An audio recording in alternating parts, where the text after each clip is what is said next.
Selamat berjumpa kembali dengan saya Buniyani dalam acara panggung belakang KBR News.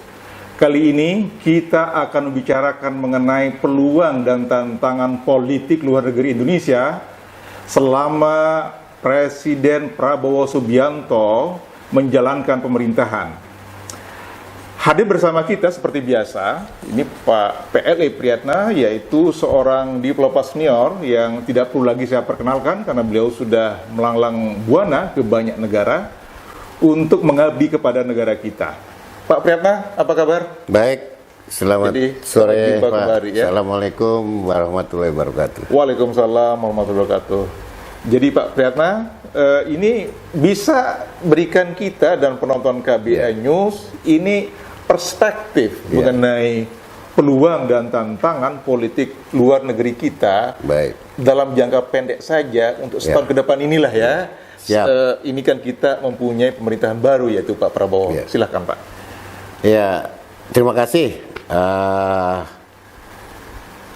Pada kesempatan ini kami ingin sedikit mengulas mengenai dinamika perkembangan geopolitik, perkembangan geostrategis di tataran internasional, ya, tataran global yang tentunya kita harus bisa mengikuti menit ke menit, detik ke detik, bahkan hari ke hari perkembangan yang baru maupun residu dari perkembangan lama yang belum selesai, belum ada jalan keluar yang bisa menghadirkan sebuah perdamaian, menghadirkan sebuah ketenangan, menghadirkan sebuah kestabilan. Nah, di situasi yang seperti ini, dinamika perkembangan global itu tampaknya agak mengejutkan bagi kita. Bagaimana kejadian Suriah di Aleppo, kota Aleppo diduduki oleh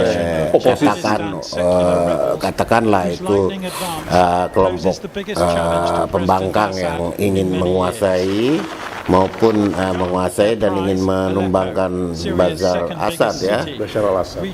Bashar al-Assad. Nah, itu sebuah fenomena sendiri bagaimana itu terjadi, bagaimana juga kita melihat adanya peristiwa di Asia yang begitu cepat.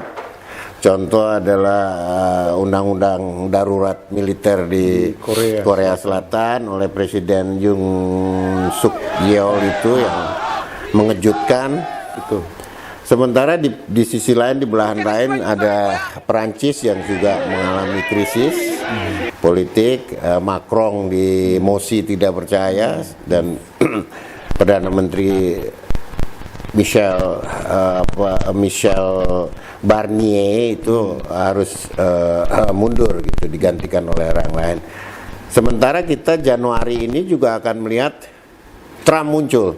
20 Januari 2025, betul. Fenomena baru Trump, kekuasaan Trump kedua akan kembali mewarnai peta pergulatan internasional di kawasan, ya, maupun di Amerika, maupun terhadap Cina, terhadap negara-negara sahabat yang lain. Nah, ini yang harus kita baca petanya.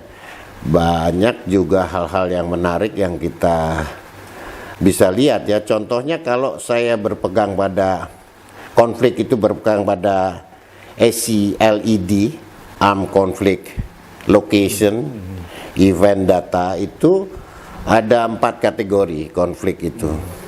Konflik yang mematikan menurut dia, 1. Konflik yang berbahaya, konflik yang tersebar, konflik yang terfragmentasi, dan juga tingkatnya ini beda-beda, ekstrim, tinggi, dan bergejolak gitu. Itu sebuah studi yang dipegang oleh kelompok ilmuwan di Amerika Serikat ini yang coba kita meniti dengan kategori itu, bagaimana yang mematikan, bagaimana yang berbahaya, bagaimana yang menyebar dan fragmentasi, yang atau sekaligus empat-empatnya keluar. Situasi yang kurang menguntungkan, instabilitas dan destabilisasi di kawasan, di banyak kawasan, ya, yang kita belum bisa melihat, ini harus kita petakan gitu. Kita harus mampu memetakan itu apa the root cause dari konfliknya, apa konflik yang disebabkan akar konflik yang terjadi, masalah lama yang terus berlarut seperti masalah Palestina, masalah Gaza yang tidak kunjung mendamaikan warga, sementara korban berlipat ya, sudah 43.000, anak-anak sudah 18.000, saya dengar sampai hampir ada catatan 23.000 menjadi yatim piatu. Itu menyentuh sekali gitu, menyentuh hati yang tidak perlu kita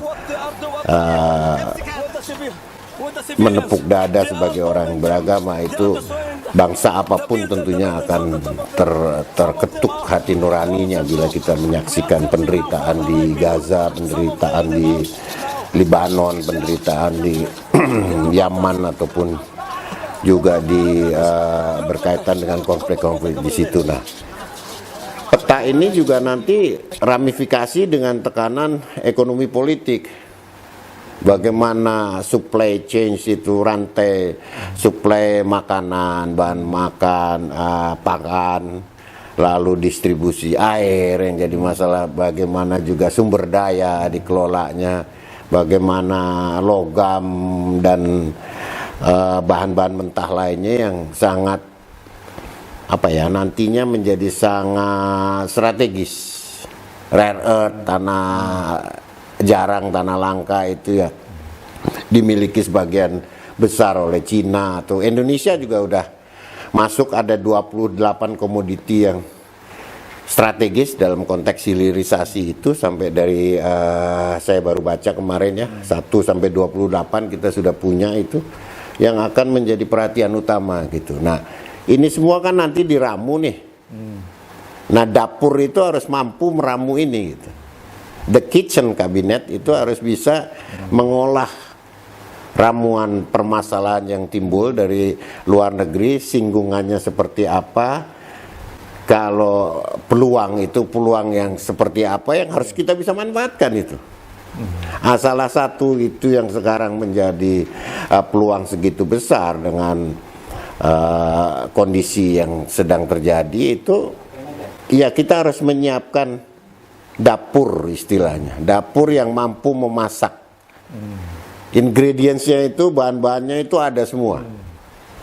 Nah, ini yang harus dipetakan. Chefnya itu ibarat seorang juru masak, Pak Prabowo ini harus mampu menampilkan masakan di depan hidangan yang sempurna, yang artinya di situ completed, well in place gitu ya, yang betul-betul mampu untuk bisa memberi peluang kita dan kita mendapatkan sesuatu. We get what we want, when and how. There's so many great minds, and those who care about the future of our world. And this is also another hope for Indonesia actually to play its parts, to play its roles in the global platform. And I was gonna say something, but I'm not forget.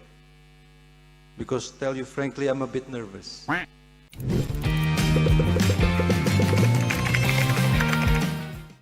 Kalau Laswell bilang kan politik itu. Jadi kita mendapatkan apa, kapan, dan bagaimana. Nah, itu yang harus kita kelola secara baik. Kalau tantangan tentunya hampir mirip seperti yang sudah-sudah. Laut Cina Selatan, selama Cina klaim atas 9 dash line itu, bahkan sekarang 10 dash line dari ujung bawah ke atas itu 3.100, sementara dari timur ke barat itu sekitar 1.200 dengan luas 90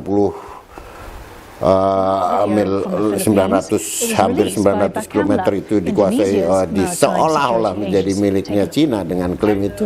Ini akan menjadi sebuah potensi konflik tentunya. Nah, kita tentu punya cara, punya pendekatan untuk bisa melunakkan keadaan. tidak meledak menjadi sesuatu yang tidak terkendali, atau meledak sesuatu menjadi yang tidak terkalkulasi, miskalkulasi timbul. Nah, ini yang perlu kita lakukan. Nah, kitchen kabinet ini harus memperkuat peran Kementerian Luar Negeri yang bagaimanapun juga dengan Menteri Luar Negeri yang baru, wamennya 2 orang Kemlu yang lama, dan ada satu wamen baru yang Pak Anies Mata yang spesialis di urusan Timur Tengah. Mungkin ini menjadi chef yang bagian dari juru masak yang bisa lebih piawai lah. Bagaimana mengelola ini, jangan sampai ada dokumen yang masuk tidak melalui Kementerian Luar Negeri, atau dokumen yang masuk tidak melalui saringan dari para diplomat yang bisa menangani itu. Karena mesin Kementerian Luar Negeri, saya menyebutkan, tidak menempuk dada, di situ adalah salah satu mesin yang terbaik sebetulnya. Dengan orang-orang yang terbaik ada di situ yang mampu, dan tidak hanya sehari-hari, mereka puluhan tahun mereka di situ menangani ASEAN, ada menangani ASEM, ada menangani APEC, ada menangani Laut Cina Selatan, karena karir, Pak, ya. Karena karir kita mendekati itu, bahkan masalah-masalah protokol kekonsuleran, masalah perlindungan WNI, masalah hal yang lain pun disediakan gitu. Kementerian Luar Negeri menyediakan platform itu, menyediakan mesin itu yang bisa dimaksimalkan gitu. Kalau dari gigi 1, gigi 2, gigi 3, gigi 4, nah itu kita harus kelola. Nah, ini harus ada komunikasi itu. Orang barunya juga harus bisa merangkul potensi yang ada di dalam. Teman-teman saya, kawan-kawan saya, atau para senior yang terdahulu tentunya mengamati, bisa membantu dari luar dengan cara-cara yang berbeda, namun intinya sama, bahwa diplomasi internasional itu membutuhkan sebuah profesionalisme, dan di dalam Kementerian Luar Negeri itu dijamin adanya sebuah diplomasi yang dilakukan secara profesional. Itu yang mungkin harus kembali ditegakkan gitu, bahwa tidak bisa pakai pintu lain dengan cara yang lain yang masuk tidak menggunakan pakem yang sudah ada gitu. Nah, ini yang perlu diperkuat. Mesin diplomasinya Kemlu didorong, diberikan ruang, diberikan kesempatan, para wamen, para orang-orang itu mampu menciptakan terobosan-terobosan baru gitu. Kalau memang ada kelemahan, pasti ada kelemahan, ada kekurangan, itu it goes without saying, itu udah akan terasa gitu. Tapi perlu di sini sebuah upaya dari chef itu, juru masak itu mampu meramu ini gitu. Peluangnya apa di luar, dan kemampuan juru masak di dalam kitchen kabinet ini, kitchen ministry ini juga yang bisa menggelindingkan secara baik gitu, bagaimana ide-ide, bagaimana gagasan, bagaimana kreasi diplomasi untuk menciptakan perdamaian, menciptakan kerjasama, mengurai sebuah konflik itu bisa berjalan gitu.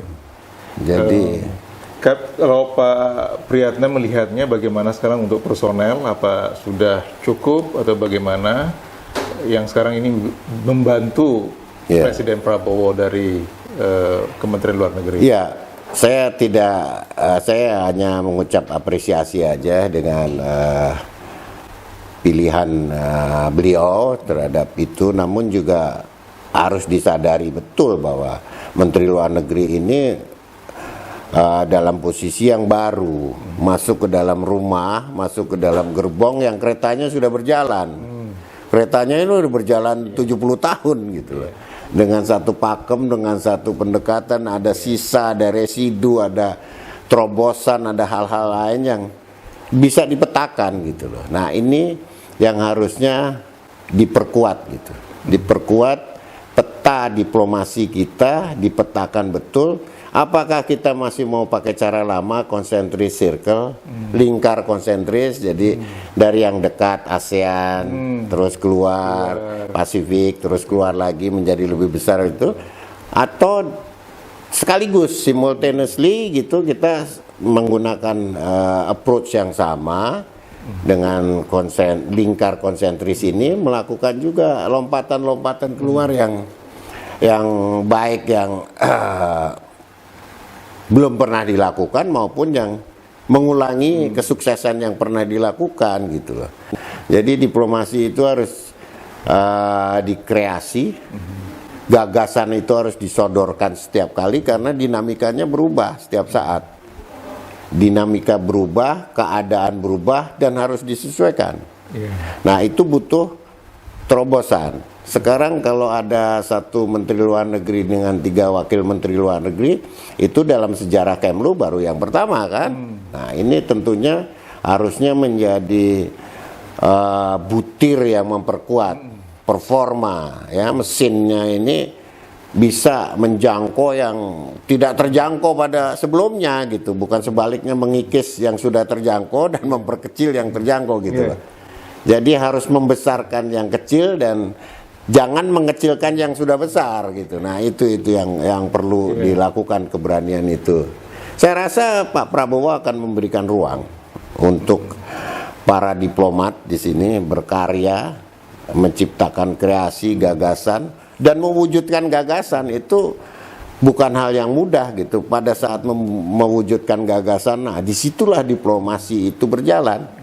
Dari bagaimana kontak dilakukan, bagaimana surat menyurat dilakukan, bagaimana dan itu sudah baku ya, itu udah baku. Ada tahapan yang tidak turun dari langit gitu. Semuanya ada SOP, ada protokol, ada protokolnya sendiri, ada pakem yang dilakukan sehingga kita tidak melompat-lompat dan ada sesuatu yang missing link yang kita nggak bisa ikuti gitu loh. Contoh kayak seperti kemarin sangat disayangkan bisa keluar joint statement, ada overlapping claims mengenai apakah mengenai 9 dash line ataukah mengenai zona ekonomi eksklusif atau laut teritorial di kita ini yang harus didudukkan gitu. Masalahnya bukan untuk domestik, untuk rekan-rekan partner kita di ASEAN ini bagaimana. Dan kedua, saya harap seyogyanya Menteri Luar Negeri yang baru ini segera melakukan melakukan perjalanan ke ASEAN lah. Bertemu menteri-menteri luar negeri di ASEAN, di Singapura, dengan menteri luar negeri Malaysia, menteri luar negeri Thailand, semua 9 negara itu. Plus ASEAN. Menurut Pak Priyatna ini prioritas. Ini prioritas karena ASEAN itu tidak lagi soko guru yang kita sedang lakukan, tapi juga sudah menjadi platform kita bersama.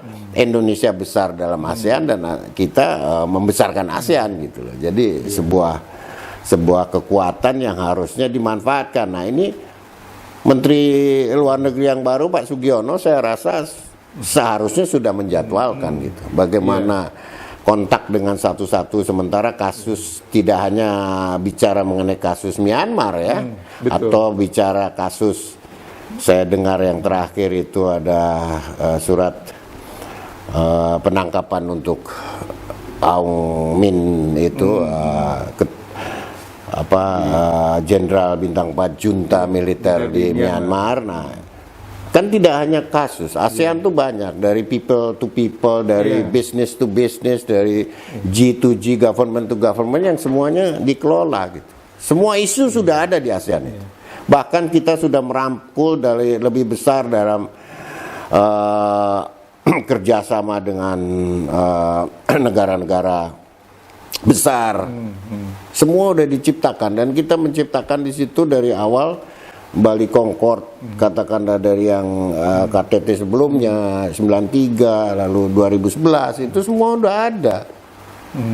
Tinggal bagaimana barang yang sudah ada ini di revive, di reactivated gitu ya, diaktifasi kembali dengan konteks yang lebih aktual gitu. Nah, ini perlu seninya tuh di situ gitu. Apa Pak Priyatna menyarankan Pak Sugiono keliling ke ASEAN ini oleh karena peran kita dianggap mengendur, turun Ya. sekarang ini atau bagaimana? Karena dulu kan kita dianggapnya Betul. adalah tanpa Indonesia Ya. ASEAN Tidak itu ada. nggak Ya. ada. Kan Tapi, kita negara ya. paling besar. Gimana Pak? Memang ini yang menjadi sangat menarik karena banyak negara-negara di ASEAN pada zamannya Sekjen ASEAN itu Soeverino itu mengatakan Dari Filipina ya? dari Filipina salah satu kunci ASEAN itu bisa bersatu dan kuat karena posisi Indonesia yang tidak dominan. Kita tidak hegemon, kita tidak menguasai secara kuat untuk menjadi leading satu-satunya. Tapi di sisi lain kita juga tidak tampil memberi gagasan-gagasan yang kreatif gitu. Misalnya zaman Pak Marty Natalegawa itu dengan KTT yang begitu persiapan itu zaman Presiden SBY dan Pak Marty yang menelurkan gagasan ASEAN yang begitu menurut saya cukup fenomenal ya. Itu dan cukup memberi dampak gitu ya. Baik, Pak Priyatna, Ya. jadi sebetulnya ini kita menganggap ASEAN sebetulnya prioritas ya Pak? Ya, ASEAN tetap prioritas. Nah, alasan tadi itu. Alasan bahwa kita geografis ada di Geografis.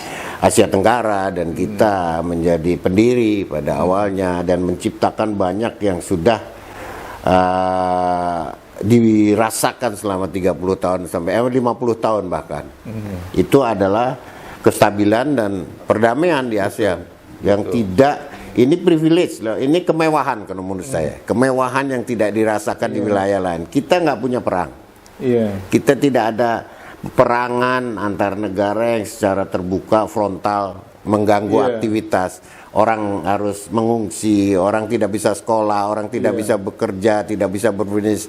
Kita nyaman dengan politik luar negeri kita yang sudah dihasilkan pada masa lalu, kestabilan yang begitu fenomenal ya untuk ASEAN ini, sehingga kita tidak mengalami seperti goncangan-goncangan di tempat lain yang mungkin bisa menghentikan kehidupan sehari-hari ini.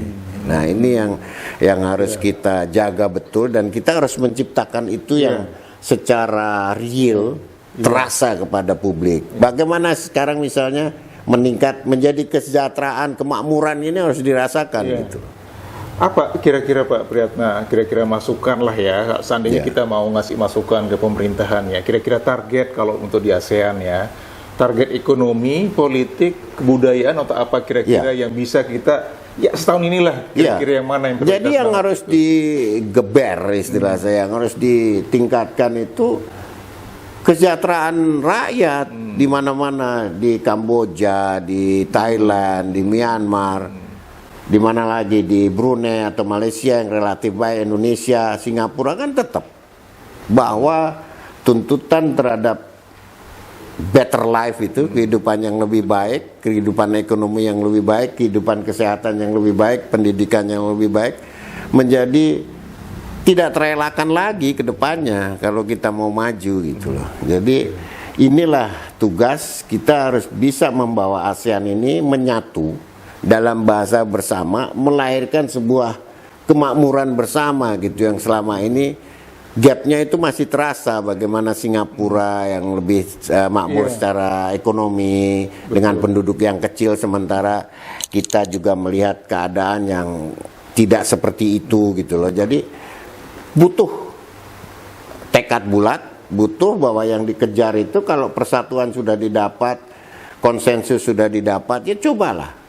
Sekarang yang harus dilahirkan adalah kemakmuran bersama. Bagaimana pendidikan ini ditingkatkan, bagaimana kekuatan kita dalam masyarakat itu bisa melahirkan, bisa memberi kesejahteraan yang... Apa Pak, kira-kira program real di antara intra-ASEAN Pak, kerjasama yang bisa di... Banyak sekali sebetulnya skemanya ASEAN, saya sudah tidak hafal lagi ya. Banyak sekali yang skema kerjasama di bidang ekonomi. Bagaimana meningkatkan taraf hidup, bagaimana mengurangi kemiskinan, bagaimana mengurangi pengangguran, itu semuanya udah sebetulnya well in place. Tapi Kalau dari beberapa riset, beberapa report, beberapa hasil itu melihat itu belum tercapai sepenuhnya. Satu pertanyaan untuk seluruh panelis dan juga mungkin sedikit berbeda untuk Pak Marty ya, karena Pak Marty sudah sebagai mantan Menlu ya. Kalau misalnya Pak Marty saat ini masih menjabat sebagai Menlu, apa kira-kira usulan langkah konkret yang bisa Bapak berikan kepada pemerintah untuk tetap konsisten dengan prinsip bebas aktif, namun sekaligus memperkuat posisi tawar kita Pak di kancah internasional? Silakan Pak Marty. Saya saat ini sedang menikmati masa pensiun, jadi bukan pada tempatnya bagi kami untuk memberikan nasihat atau masukan kepada pemerintah saat ini, kecuali mungkin hanya menggarisbawahi bahwasanya diplomasi itu adalah suatu profesi, suatu keahlian yang bagi para diplomat di Kementerian Luar Negeri, mereka sudah tekuni 20 tahun, 30 tahun dengan berbagai pengalaman yang dibangun selama itu. Sehingga dalam pelaksanaan politik luar negeri, setiap pemerintahan seyogianya betul-betul mencoba untuk memperoleh manfaat dari professional advice yang dapat diberikan oleh rekan-rekan di Kementerian Luar Negeri.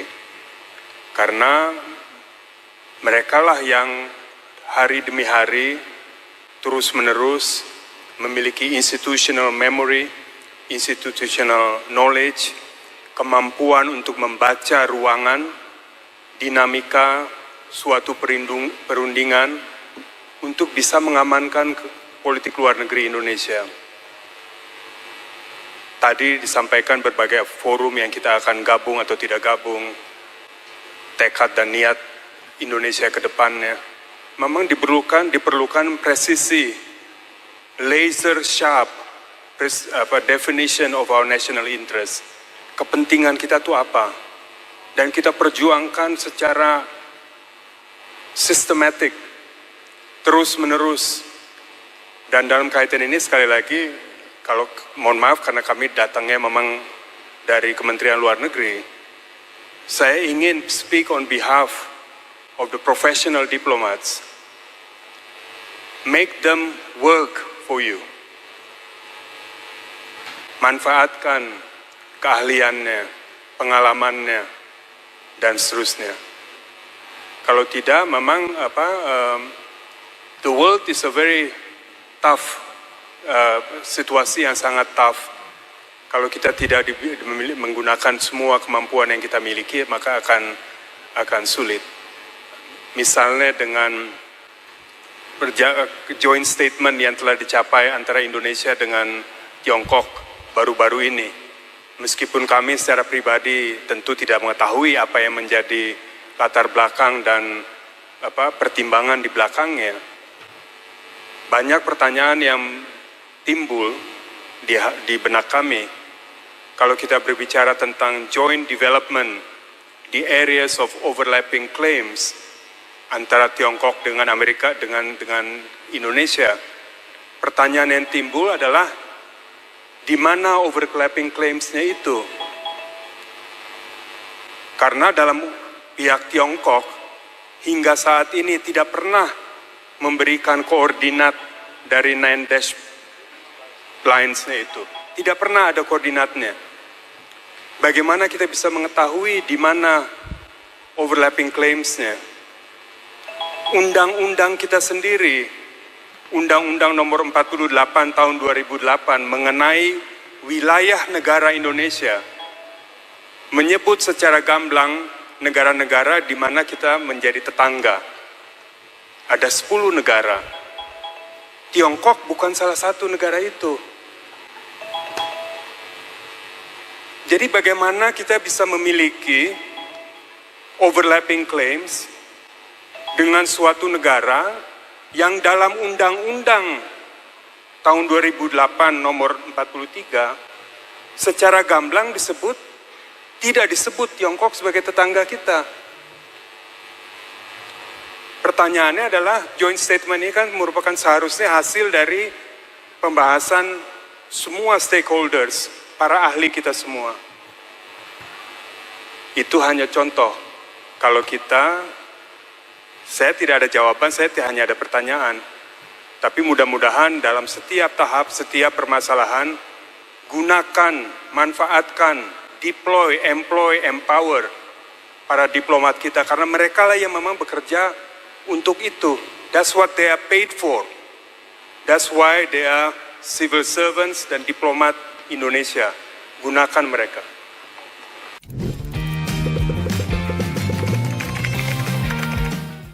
Gitu loh. Masih ada gapnya itu tinggi sekali gitu antara negara satu dengan negara lain. Nah inilah makanya di ASEAN muncul istilah namanya kita ikuti aja comfort zone, zona nyaman untuk sebagian orang ya baru seperti ini gitu loh. Tapi itu harus dibangkitkan kembali sehingga peran kita itu betul-betul dirasakan di kawasan gitu loh. Karena kalau dalam pikiran saya, seandainya memang fokusnya adalah ekonomi gitu ya. Sementara kita kalau inter-ASEAN sendiri, memang ya kita berapa sih investasi kita misalnya ke negara-negara ASEAN lain?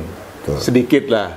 Atau misalnya paling Singapura yang ke kita yang banyak lah, kalau kita ngelihat itu kan statistik.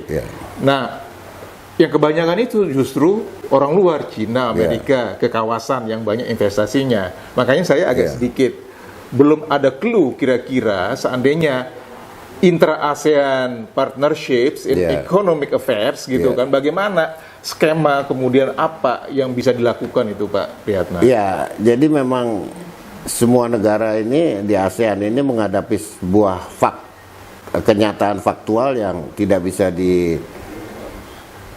bahwa kita hidup dalam dunia kapitalistik. Iya kan, semuanya kapitalistik gitu. Bahwa yang kuat modalnya, yang kuat jaringannya, yang kuat ininya lebih menguasai. Nah, ini yang harus juga dikuatkan oleh instrumen lain untuk bisa menyeimbangkan itu. Bagaimana misalnya kapitalisme di ASEAN ini tidak semata-mata menjadi kapitalistik yang melahirkan oligarki segitu besar gitu loh. Kan terbukti gitu bahwa di sebagian tempat itu munculnya oligarki yang begitu hebat dengan kemajuan di ASEAN, dengan stabilitas yang diberikan, kemewahan ini yang harusnya dimanfaatkan untuk kemakmuran rakyat. Iya. Jadi di antara yang sempat saya baca misalnya ya, di samping G2G gitu Pak. Ini misalnya Salim Group itu besar loh Pak di Filipina, investasinya besar sekali, dia menguasai banyak sekali, termasuk dia investasi saya kira di proyek-proyek pemerintahan yang saya baca. Tapi lain kali kita bicarakan Pak ya, insya Allah ya. Jadi ini yang menarik sebetulnya bagaimana peran dari korporasi. Perusahaan itu juga ke luar negeri. Baik pemirsa, terima kasih atas perhatian Anda mengenai peluang dan tantangan dari pemerintahan Prabowo Subianto menjelang 100 hari ya, 100 hari, dan yang kita bicarakan ini kira-kira apa yang beliau bisa lakukan setahun ke depan yang real kira-kira untuk meningkatkan postur Indonesia paling tidak di kawasan di kawasan ASEAN. Nah, baru kemudian kalau tadi kita membaca teorinya Pak Priyatna, baru kemudian nanti kita tingkatkan ke kawasan yang lebih luas, misalnya ke Asia Pasifik dan seterusnya. Para pemirsa, terima kasih atas perhatian Anda. Sampai jumpa di kesempatan mendatang. Semua kru KBR News mengucapkan terima kasih. Sampai jumpa. Terima kasih Pak. Siap Pak. Alhamdulillah.